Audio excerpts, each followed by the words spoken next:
Okay, here I sit, just waking up. I'm in Sacramento, California. It is October the 2nd? Third. It's the 3rd. My bad, the 3rd. And it is, what time is it here? Oh, 6:54 Pacific Standard Time, right? Okay. I'll turn this down a little bit. All right, this is part one of how I got here. I am 49 years old, and I currently live in another state. I was born and raised in California, Northern and Southern California, because I'm the product of divorce. That will come in later as an important factor. I'm sure you'll understand. Those who study psychology and sociology will understand. I'm making this because I finally decided that I needed to discuss how I got here and how it is still an emotional place for me. And it may seem like it's small to other people, but it is major to me. So, I am 49 years old. I will be 50 next year. I have been without my license since 2014 or 2012, 13, somewhere around there. Seemed longer for me because the last time I had my license, I was living in Nevada. And when I lived in Nevada, that was 2010, 2011, 2012. The things that I have been through to get my license back, this is my driver's license I'm talking about, and to be able to have a little bit more of a productive life and to have a better income it's been a challenge, but I got here. I'm here, and that's why I wanted to make the video about how I got here. So when I was in my 20s, I had two children, two girls, and somewhere in there I may just post a little picture of them right there. Maybe I'll come back and put it in my hand, but two girls, Dion and Dejan. I was also working in early childhood development, aka childcare, working with the babies. Me and my closest friend at the time, we were both working because her grandmother helped us get those jobs. I stayed working because it was making money. It was good money at that time. This was like 90s, 93, 94, 95. So by the time I had my first daughter, it was 96. Now, I was going to community college off and on, taking classes. Wasn't sure what I was going to take. I was taking general eds, took some psychology, took some sociology. Wasn't sure, just kind of like playing around with it. Wanted to do some business. Wasn't sure. When I had my first daughter, things were a little bit smoother. I'll say that because I was staying with my mom and I had a little bit of a cushion. So 96, 97, there was a little bit of a, okay, I could kind of maneuver. We were doing the things. I had got my first credit card, things you do when you're like 20 years old that you're supposed to be doing. But my mother had been instrumental in helping me get there. So I was able to do a lot more things. I was adulting, right? I was doing those basic things. Taking care of my basic needs, having a place to stay, and having a job. Had a child, didn't want to abort the child, and just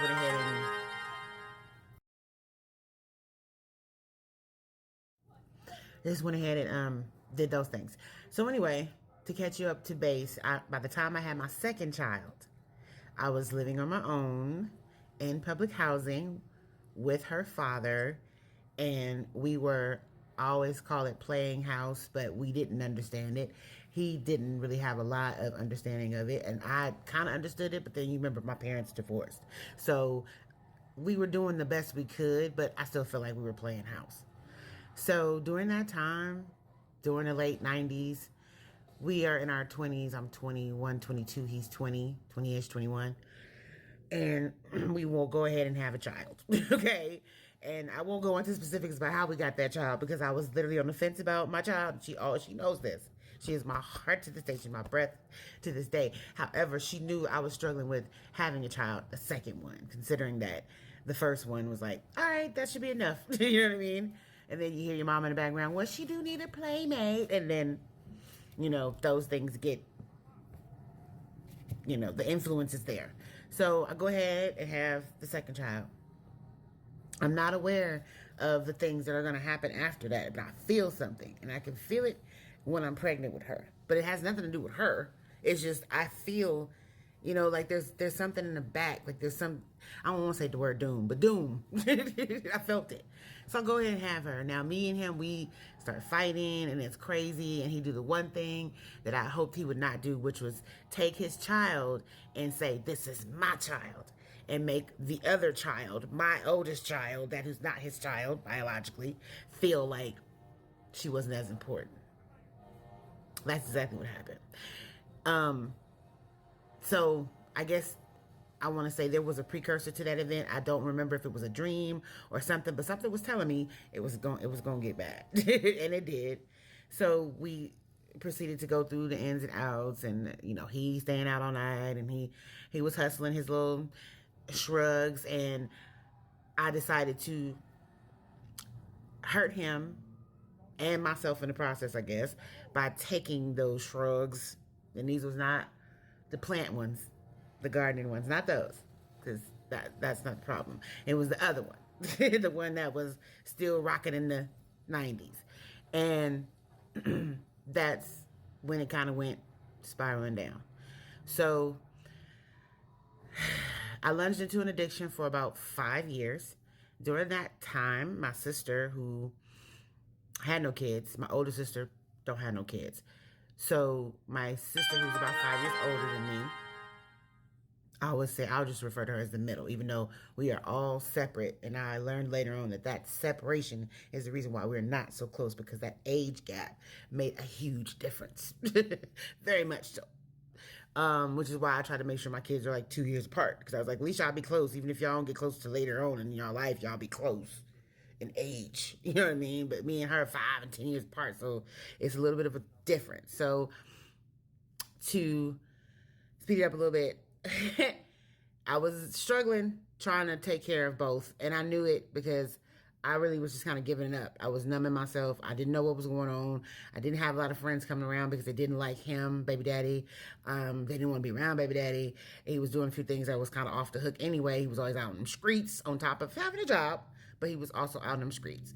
So when it got too hectic, and even though I tried to get into a program that would take me and my kids, apparently that wasn't the time between that wait time and the time I get in there wasn't enough for my family. Like, they staged an intervention because the neighbor downstairs, don't think I don't remember who you are, even though I still have you on my Facebook. And even though I would say, oh, I thank you to somebody would say, you should thank her. No. For what? For what? Thank her for what? For being in my business? You could have just came and talked to me. You didn't have to send my sister up there, because my sister at the time was very aggressive, and we didn't have that good of a relationship for her to be doing what she was doing and coming up to my apartment the way she did. So you didn't understand the vibe between us for you to go and tell her that. That's what I got irritated about. But, you forgive, but you don't forget. And even though I got you on my Facebook, boo, I didn't forget the neighbor downstairs, and you know who you is. So if you ever see this video and it goes viral, you know who you are. And sometimes things come back because karma is fair. Anyway, when she did come up there, she was part of the reason she staged intervention. And we can go back to her history, but we're not, because this is not about her.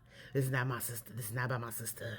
She did what she did, and I'm going to move on from it. But please understand, she thought she was helping at the time. I thought she was helping at the time. I was hoping she was helping at the time.